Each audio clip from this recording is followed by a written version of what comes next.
Hi, welcome to the channel. Welcome to my Thriving Thursday.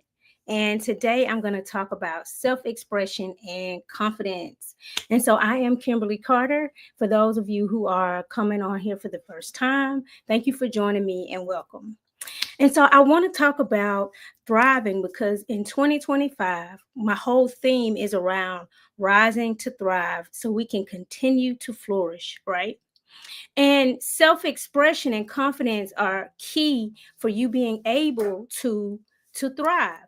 And so by that I mean, for example, if you have turned and dimmed down your light, if you are not walking in authentic self expression, if your confidence has been damaged from just circumstances and situations over your lifetime, potentially words that have been spoken over you that started to cause you to question who you are, started to make you question your belief and confidence and self, your belief and your confidence in your own abilities.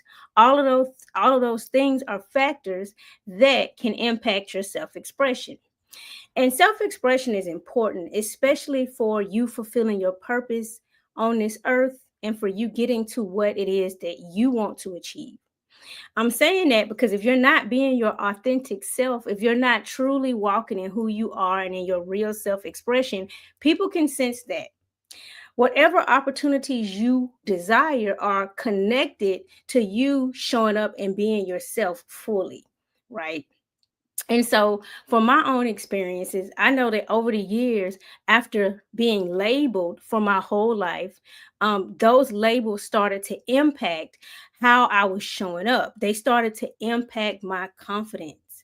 They started to make me question, make me doubt, make me think maybe my self expression is too much, or I was always told it was too loud, too this, too bold, too whatever, right? For someone else, it could be, oh, you're not expressing enough. You're too quiet. You're too timid.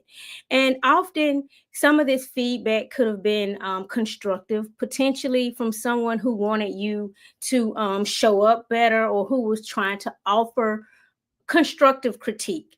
However, if your self confidence and your self esteem is already damaged, those words of critique or criticism could be misconstrued by you, right? You could internalize the wrong part of that.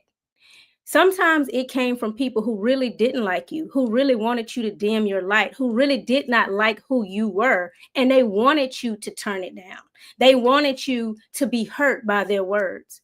Either way, whether it was constructive criticism or whether it was from someone who really sought to tear you down, your job is to sift through all of that, go back and take the parts that are beneficial for you and leave the rest. And so by that, I mean, someone could say, oh, you talk too much. Okay. For me, I would take that and say, well, perhaps in this moment, it wasn't the right time for me to speak. That's a constructive feedback, something I need to know because there really truly is a time to speak and a time to be quiet. What I don't need to take from that is you talk too much, don't talk at all. You talk too much, and the next opportunity comes where you're supposed to talk. Now you're not talking.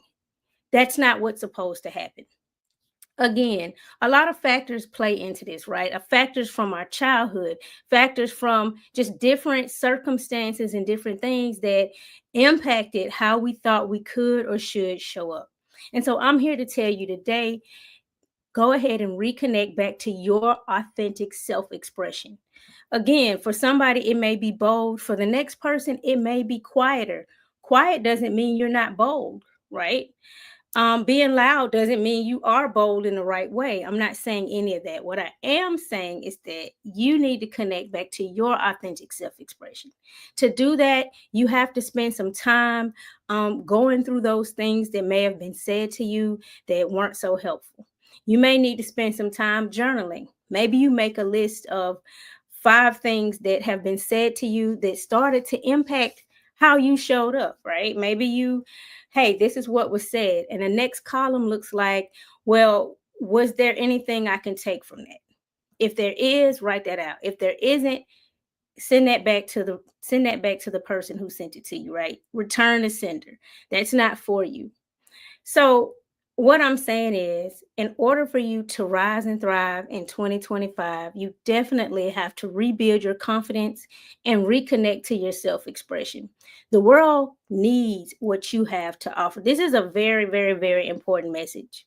Before I come on and I start talking, I pray and I'm trying to decide what I'm hearing that needs to be said to the audience. And what was very apparent to me this morning is that a lot of us have turned our lights down, and our lights are needed. Who we are is needed right now at this time. What you bring to the table is needed to complete the full meal. Who you are is needed. It's needed in the workplace. It's needed in the marketplace and business worlds. It's needed in schools. It's needed while you're shopping at Target or while you're out about at the mall. Who you are is important, and we cannot afford to be missing any lights right now at the time we live in. And so your self expression is unique and it was created that way on purpose. And so what we don't need is you turning that down or dimming your light or thinking that you shouldn't be your authentic self. That's going against what's really needed. So drop a comment or an emoji. I love emojis. Like you could just emoji, and I'll try to interpret the emoji on what looks like self-expression to you. Drop an emoji or a comment on who you are. Are you are you quiet but bold? Are you fun and free? Like what do you feel like your authentic self-expression is? And I just want to challenge you to reconnect however you can. Again, journaling is something that I'm a big fan of because it gives you private time to sit with your thoughts. It could be 5 minutes, it could be an hour, it could be in the morning, afternoon, evening, it could be on your phone in a note. It doesn't have to be written out. Often for me, writing it out takes me away from electronics and puts me back into a place where I'm connecting to myself. It's quieter, but it doesn't have to be like that. There's no right or wrong way to journal. If you're looking for a journal, however, definitely check out my Rise, Thrive, and Flourish journal. Get that for the new year for your start. It has 60 prompts in it to just walk you through thinking about different areas of your life. And it's some space on there for you to write or doodle. So, again, I'm Kimberly, and I'm challenging you to reconnect to your self expression and your confidence so that the world is not missing the light that you have to shine and offer us. Thank you for coming to Thriving Thursdays, and I will definitely see you next time. Happy New Year.